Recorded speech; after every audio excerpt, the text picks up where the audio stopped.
अपने ही जैसे सिंपल खान पान जैसे अपना है, जैसे अजैनों में होता है सब मांस मच्छी ये वो, और जो नहीं खाते वे नहीं भी खाते हैं, ऐसा सामान्य भोजन।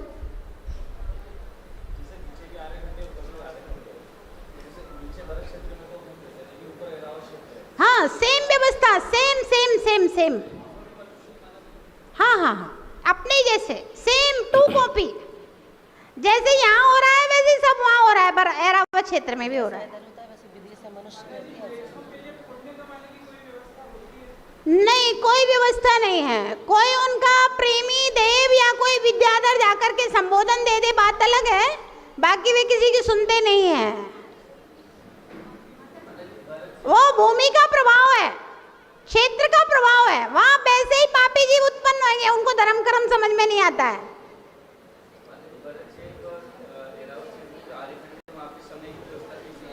हाँ कॉपी, हाँ एकदम कॉपी। हाँ 5 भरत क्षेत्र है, 5 ऐरावत क्षेत्र हैं। जम्बूद्वीप में एक एक है। अब धात्रीखंड में 2-2, पुष्करवत द्वीप में 2-2, वे कल बताएंगे, क्योंकि अगर एक साथ बता देंगे तो आप लोगों के दिमाग में सब हौच पौच हो जाएगा। बस केवल धर्म का अंतर है, वहां मंदिर नहीं है, मुनि महाराज नहीं है, श्रावक के व्रत नहीं है, हाँ बाकी सब है कॉपी। हाँ आर्यखंड में धर्म है, वहां धर्म नहीं है, बस इतना ही अच्छा है, इसीलिए वो म्लेच्छ है कि वहां धर्म नहीं है।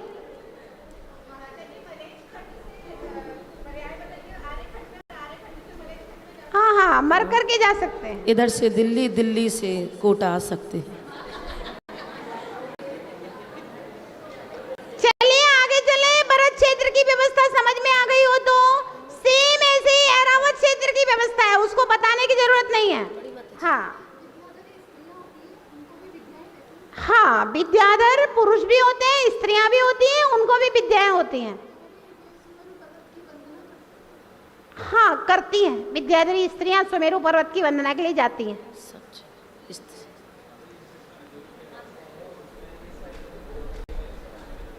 क्या? हाँ नहीं, ये तालाबों से निकल रही हैं और एक नदी पूरब में और एक पश्चिम में बह रही है। देखिए ना दोनों अलग अलग दिशा में, इधर रोहित उधर रोहितास्या, इधर हरि तरिकांता, सीता सीतोदा, नारी नरकांता, अलग अलग बह रही ना।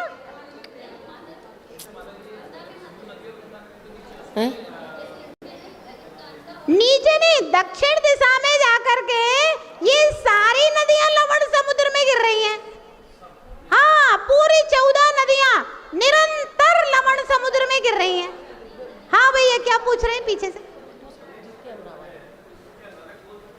नहीं नहीं नरक नहीं, ये तो सिंपल जीवन है। जैसे अपन मान लो अपने आदिवासी लोगों का जीवन है, ऐसे उनका जीवन है। विदेशी लोगों का जीवन है, वहां धर्म नहीं हो तो ऐसे वहां है। नरक बहुत अलग चीज है, नरक में वेदना है। यहाँ नॉर्मल जीवन हम लोग जैसे जीते हैं ना, सिंपल जीवन, वैसे ही वहां भी है। धर्म छोड़ के बाकी सब है। हाँ पानी का बहुत अच्छी बात है। ये तालाबों में पानी और अपने आप आ रहा है और निरंतर। अभी बताएंगे कितनी चौड़ी चौड़ी नदियां हैं, अभी तो केवल ये बना दी है छोटी छोटी सी। हाँ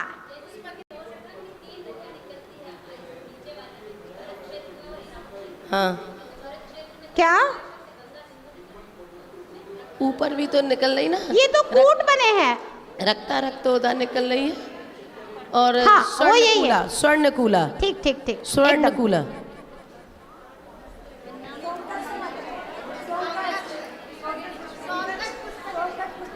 अच्छा सोनकच्छ पुष्पगिरी आशीर्वाद महिला मंडल है पूरे के, और जेंट्स लोग भी हैं। चलिए अच्छा अच्छा यार हाँ। बैठ जाए। हाँ क्या पूछ रहे? सुमेरु पर्वत और सुदर्शन मेरु एक ही है, कोई अंतर नहीं है। उसी को कहीं सुदर्शन मेरु लिखा है, कहीं सुमेरु पर्वत लिखा है। चलिए भाई भरत क्षेत्र समझ में आ गया हो तो आगे चले हैं, आ गया ना? अब चलिए उसी पेज को निकाल लेंगे जो पहले देख रहे थे अपन जम्बूद्वीप वाले को। आज आपको जम्बूद्वीप पूरा समझ में आ जाना चाहिए।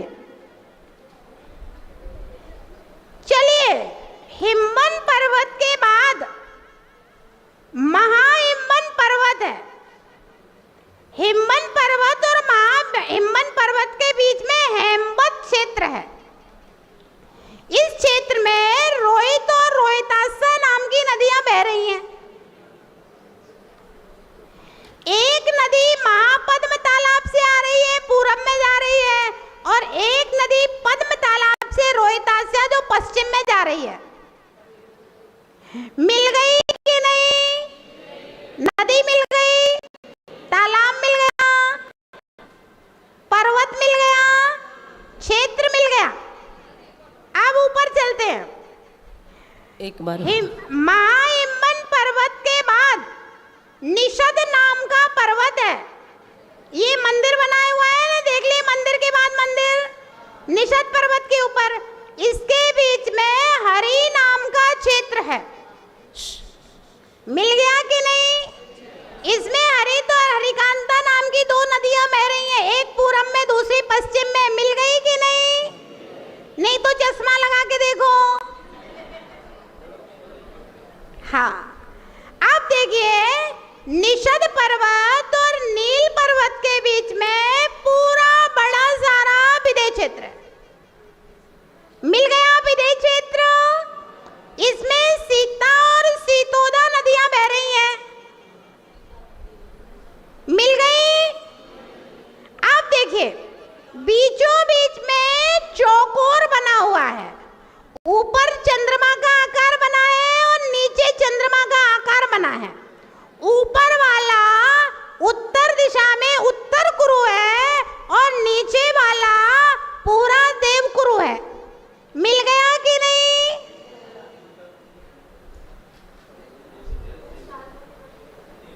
पूरा चंद्रमा का आकार। उत्तर कुरु में जम्बू वृक्ष है और देव कुरु में शालमली वृक्ष है। वृक्ष मिले कि नहीं? मिल गए। आप देखिए, विदेश क्षेत्र में इस दिशा में पूर्व विदेह है, दूसरी दिशा में पश्चिम विदेह है।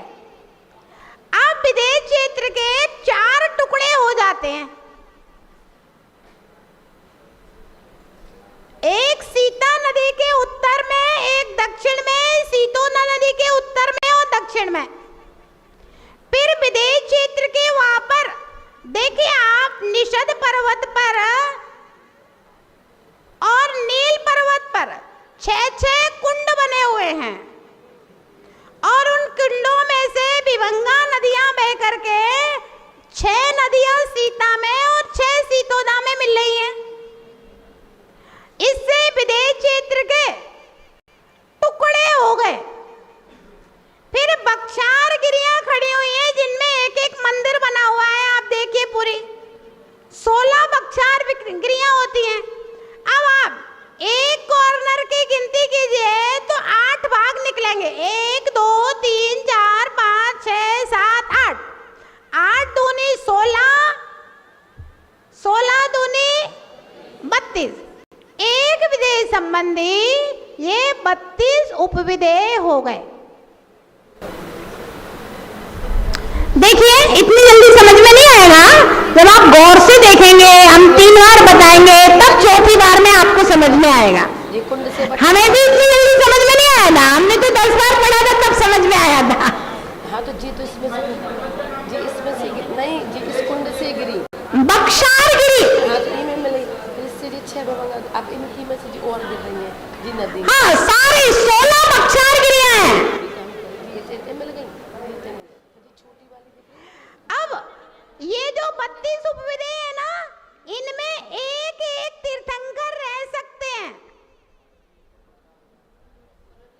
पर्वत ऐसे है, पर्वत से लेके नदी तक लंबे विभाग करने वाले।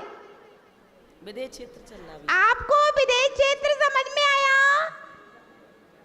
32 तीर्थंकर जम्बू द्वीप के विदेश क्षेत्र में रह सकते हैं, हो सकते हैं। अच्छा, विदेश क्षेत्र की व्यवस्था भी अपने जम्बू द्वीप जैसी है। आप देखिए, इसमें एक उपविदेह की व्यवस्था बताई है। इसमें 2 गंगा सिंधु कुंड है और यहाँ से नदियां निकली हैं और सीता में जाकर के हैं और बीच में एक विजयार्ध पर्वत खड़ा है। मिला कि नहीं? मिल गया। एक में केवल बनाया गया है, जिससे पूरे में बना देते तो होच पोच हो जाता, इसलिए इसमें एक उपविधेय में 5 मिलेच्छ खंड हैं और एक आर्यखंड है।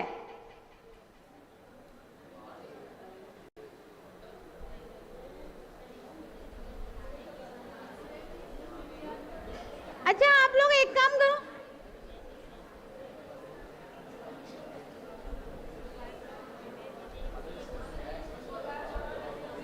और सुमेरु पर्वत, जी देखो ये गंगा और सिंधु यहाँ से 2 नदियाँ निकली हैं, सीता में जाकर के निकली है, और ये विजयार्ध पर्वत हो गया, तो ये एक आर्यखंड हो गया और ये 5 हो गया।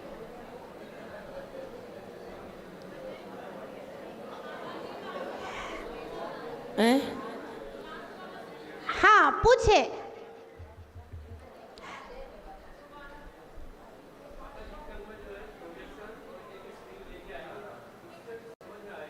ठीक, ले आना।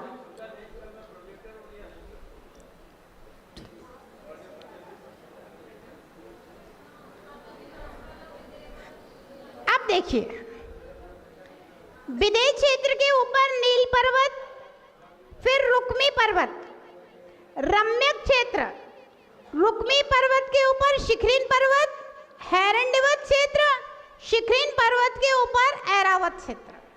इस तरह से 7 क्षेत्र और 6 पर्वतों की व्यवस्था है। चलिए, अब आप अपनी किताब को पलट लीजिए। अब हम आपको इस रंगीन चित्र में बताएंगे तो आपको अच्छे से समझ में आ जाएगा। इसी में से बताना पड़ेगा क्योंकि इन लोगों के पास यही किताब है। देखिए, हाँ, सबसे नीचे पीले कलर का हिमवन पर्वत है। पीले कलर का दिख रहा है कि नहीं? बोलो भैया। हाँ, हिमवन पर्वत के ऊपर पद्म तालाब है, बीचों बीच में पद्म तालाब नीले कलर का। हिमवन पर्वत के बीचों बीच में नीले कलर का पद्म तालाब है। इसमें पद्म तालाब से नीचे की साइड यानी दक्षिण की साइड गंगा सिंधु नदियां बह रही हैं और बीच में सफेद कलर का विजयार्ध पर्वत है। चांदी के कलर का होता है विजयार्ध पर्वत, इसलिए इसको सफेद बनाया गया है। अब ग्रीन कलर का एक आर्यखंड हो गया और ऑरेंज कलर के 5। समझ में आया कि नहीं आया? सेम ऐसी व्यवस्था ऊपर है।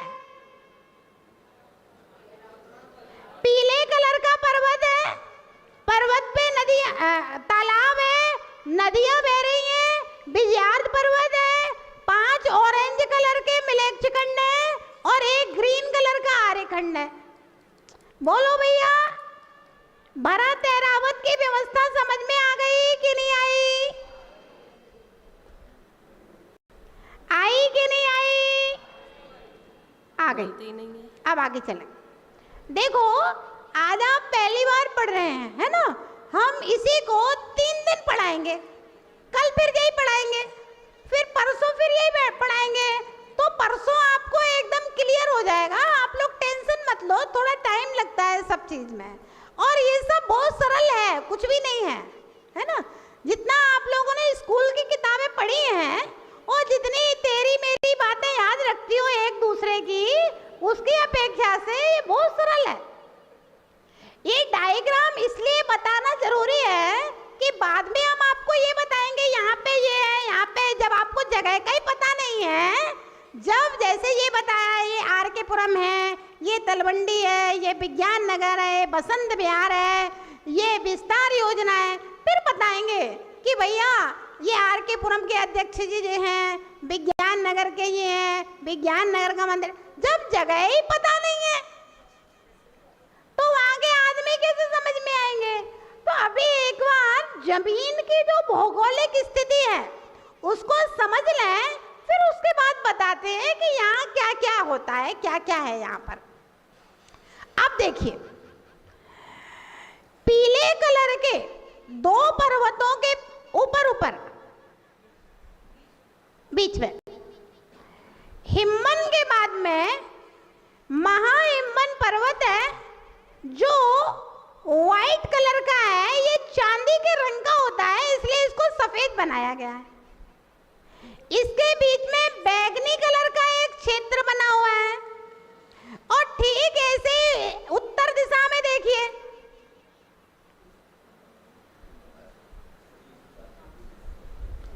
ये सफेद वाला रुक्मी पर्वत है ऊपर की साइड में, है ना, और पीला और सफेद के बीच में ऊपर भी बैगनी है। ये जो बैगनी वाले दोनों क्षेत्र हैं, यहाँ पर शाश्वत भोग भूमि है। क्या है? हाँ, कोई काल का परिवर्तन नहीं होता है। एनी टाइम जगन्य भोग भूमि, तीसरा काल हमेशा चलता है, कहीं कोई परिवर्तन नहीं होता है। इतनी बात समझ में आई कि नहीं आई? बैगनी कलर के ये जो ऊपर और नीचे ये क्षेत्र है ना, दो हेरंडिबत क्षेत्र और भरत हेमवत क्षेत्र, हेमवत और एरंडिबत, यहाँ पर हमेशा तीसरा काल चलता है। जो मुनियों को आहार देते हैं, आरिकाओं को आहार देते हैं, चौका लगाते हैं, वे लोग यहाँ जाकर के उत्पन्न होते हैं। यहाँ की व्यवस्थाएं अभी हम कल बताएंगे, फिर भोग भूमि की क्या व्यवस्थाएं होती हैं। अब देखिए, महाहिम्मन पर्वत के बाद निषद पर्वत है ऑरेंज कलर का, और उसके बाद नीले कलर का नील पर्वत है। निषद और नील पर्वत के बीच में तो है विदेह क्षेत्र, और ग्रीन कलर के जो ये क्षेत्र दिखाई दे रहे हैं ना दो, ये हरी और रम्यक क्षेत्र हैं। इन क्षेत्रों पर हमेशा दूसरा काल मध्यम भोग भूमि चलती है। कौन सी भोग भूमि? मध्यम भोग भूमि। षटकाल परिवर्तन में दूसरा काल, कौन सा काल? दूसरा काल। अब देखिए, विदेह क्षेत्र में एक साइड में पूर्वी विदेह, दूसरी क्षेत्र साइड में उत्तरी विदेह, और बीचों बीच में ये जो पीले कलर के दिख रहे हैं, ये देवकुरु और उत्तर कुरु है। क्या है? यहाँ पर हमेशा उत्तम भोग भूमि होती है। चौथा काल जो मुनियों को आहार देते हैं, वे यहाँ जाकर उत्तर कुरु और देवकुरु में उत्पन्न होते हैं आहार दान के प्रभाव से। ये तीनों कितनी भोग भूमि हो गई? 6। गिनो कैसे हुई? 2 बैगनी कलर की है, 2 ग्रीन कलर की है, 2 येलो कलर की है।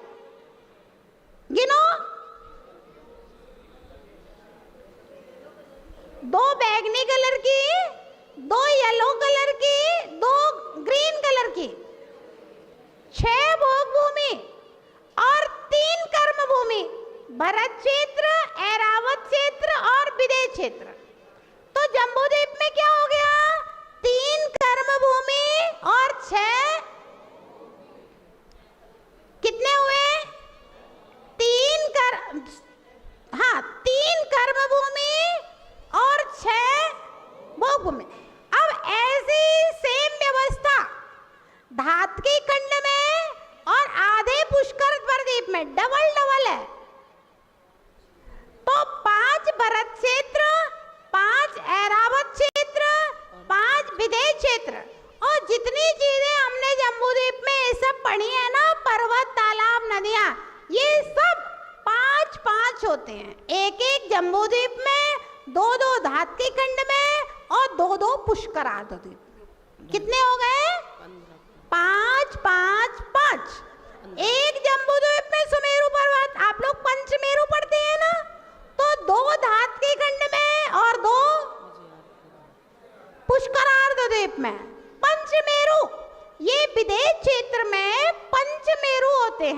देवकुरु और उत्तर कुरु के बीच में ये पंचमेरु होते हैं। समझ में आया कि नहीं आया? देखो हमने क्या कहा, इसी विषय को 3 दिन पढ़ाएंगे। अभी पहले दिन पढ़ाया है। ऐसा आचार्य महाराज कहते थे कि किसी भी किताब को कम से कम 3 बार पढ़ना चाहिए, क्योंकि पहली बार में वो हल्का हल्का अंदर जाता है। जैसे मट्टी के घड़े में पानी डाला तो क्या हुआ, सूख गया। फिर बूंद बूंद डालते गए तो गीला हो गया, फिर डाला तो पानी दिखेगा। तो आज पहले दिन मिट्टी के घड़े में पानी डाला है तो अब वो सूख गया, कल फिर से डालेंगे तो घड़ा गीला हो जाएगा, और परसों फिर से पानी डालेंगे तो क्या होगा, पानी दिखने लगेगा। अब एक नारियल भी होता है ना, एक नारियल होता है, उसको अपन एक बार जमीन में पटकते हैं तो फूट जाता है क्या? राजेश जी, नारियल को एक बार जमीन में पटकने से फूट जाएगा, फिर 2 बार पटका राजू भैया, है ना, फिर 3 बार पटका ललित भैया, मनोज जी, तो वो 4-5 बार पटकने से नारियल फूटता है। पत्थर के ऊपर एक घन मारो नहीं टूटेगा, दूसरा तीसरा चौथा घन मारो तो वो टूट जाएगा। तो ऐसे आज ये बातें आपने पहली बार सिर्फ डायग्राम में देखी, अब कल आपको यही बातें हम चार्ट से बुलवाएंगे। जैसे नरकों के चार्ट बने हैं ना, ऐसे ही तालाब, पर्वत, नदियों सब के चार्ट बने हुए हैं। हम आपसे किताब खुलवा के चार्टों से बुलवाएंगे, आप देख देख करके बोलोगे, फिर आपको सूत्रों में पढ़ाएंगे, फिर दोबारा चित्र में समझाएंगे, तब फिर आपके दिमाग में आ जाएगा। टाइम लगता है, हर चीज को समय देना पड़ता है। चलिए, हाँ,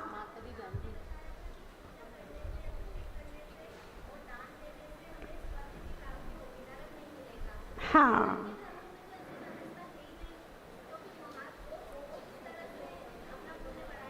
अभी बताएंगे, जब स्वर्गों की बातें चलेंगी ना तब फिर स्वर्गों की बातें बताएंगे।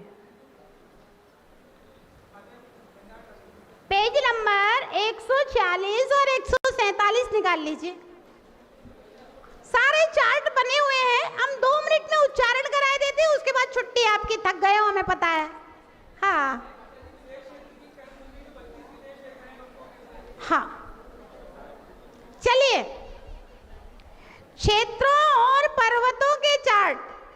सबसे पहला क्षेत्र पेज नंबर 147, आपको बोलना है, हमें पूछना है। अब अभी तक हम बोल रहे हैं। सबसे चार्ट नंबर 3, सबसे पहला क्षेत्र, फिर पर्वत, फिर क्षेत्र, फिर पर्वत, फिर क्षेत्र, फिर पर्वत, फिर क्षेत्र, फिर पर्वत, फिर क्षेत्र, फिर पर्वत, फिर क्षेत्र, फिर पर्वत, फिर क्षेत्र।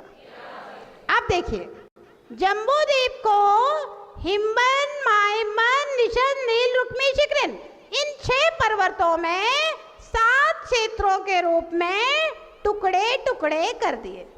इतनी बात समझ में आई कि नहीं आई? चार्ट से ठीक से समझ में आ गया होगा ना, क्योंकि क्या होता है, नाम आपको याद नहीं है और हम नाम 1 बार 2 बार 3 बार बोलते जा रहे हैं तो आपके दिमाग में नहीं घुसता है, और किताब में से आपने अपने मुंह से नाम बोले, चित्र में पढ़ा, हमने समझाया तो थोड़ा थोड़ा सा मटका गीला हुआ है हुआ ना गीला? समझ में आ गया ना कैसे है? एक क्षेत्र, एक पर्वत, एक क्षेत्र, एक पर्वत, और इसमें पूरे क्रम से लिखे हुए हैं। अब आपको कहीं ढूंढने की जरूरत तो नहीं है। अब देखिए, तालाबों और विस्तार योजन, भरत क्षेत्र 526 सही 6/19 योजन का है। इसी के बराबर ऐरावत क्षेत्र है। शिखरिन और हिमवन बराबर है, मायमन, रुक्मी बराबर है, निषद और नील बराबर है, हरि और रम्यक बराबर है, हेरंडवत और अहमद बराबर है। इस तरह से विदेश क्षेत्र जम्बू द्वीप से 64 गुना ज्यादा चौड़ा है। इसमें बना हुआ है पूरा, चार्ट में दिया है, चार्ट में। पूरा पश्चिम तो पूरा 1 लाख योजन है जम्बू द्वीप, इधर से लेके उधर से विदेश क्षेत्र, ऐसे में उत्तर दक्षिण में पूरा पश्चिम तो पूरा 1 लाख योजन है। आप देखिए तालाबों और पर्वतों के चार्ट। पर्वतों के नाम बोलना है आपको, हम पूछेंगे। पहले पर्वत का नाम, दूसरे का, तीसरे का, चौथे का, पांचवे का, छठे का। पर्वतों के रंग, हिमवन का रंग माइमन, निषद, नील, रुक्मी, शिखरिन। अब देखिए पर्वतों की ऊंचाई, हिमवन पर्वत, माइमन, निषद, नील, रुक्मी, शिखरिन। पर्वतों पर तालाब, हिमवन पर माइमन का, निषद, नील, रुक्मी, शिखरिन। अब देखिए पर्वतों की लंबाई, पद्म और पुंडरीक तालाब की लंबाई, तालाबों की, हाँ, महापद्म और महापुंडरीक, तिगिंछ और केशरी, हाँ। तालाबों की चौड़ाई, पद्म और पुंडरीक की, महापद्म और महापुंडरीक की, तिगिंछ और केशरी की। अब तालाबों की गहराई, अब तालाबों पर देवियां देखिए। पद्म तालाब में श्री, महापद्म में ह्री, तिगिंछ में धृति, केशरी में कीर्ति, महापुंडरीक में बुद्धि, पुंडरीक में लक्ष्मी। अब तालाबों से नदियां, पद्म तालाब से गंगा, सिंधु, रोहितास्य, महापद्म से रोहित, अरिकांता, तिगिंछ से हरित, सीतोदा, केशरी से सीता, नरकांता, महापुंडरीक से नारी, स्वरूपकुला, और पुंडरीक से सुवर्णकुला, रक्ता और रक्तोदा। इस तरह से पर्वतों के और तालाबों के चार्ट, क्षेत्र और पर्वतों के चार्ट। अब क्षेत्रों में कहाँ क्या व्यवस्था है, नदियों, इन सब के चार्ट बने हुए हैं। और आगे सटखाल परिवर्तन के भी चार्ट बने हुए हैं। ये विषय आप लोग 3 बार जब पढ़ाएंगे ना, हम आपको, मैंने कहा ना 3 बार में आता है। गुरुजी कहते थे कि कोई भी चीज को 3 बार पढ़ना चाहिए। आज आपने पहली बार पढ़ा है, कल दूसरी बार पढ़ोगे, परसों तीसरी बार। आप परसों तक आना मत छोड़ना, ध्यान रखना, धैर्य रखना। नहीं तो जो लोग आज पहली बार आए होंगे ना, वो तो कहेंगे भैया अपने बस का नहीं है। आप परसों तक आना, 3 दिन मेरी बात मान के आना। परसों अगर आपको समझ में नहीं आए तो फिर आप तरसों से मत आना, ठीक है ना। परसों तक आपको पक्का समझा देंगे, आपको पूरे नदियां, तालाब, ये सब समझ जाओगे आप लोग। जय बोलिए महावीर भगवान की।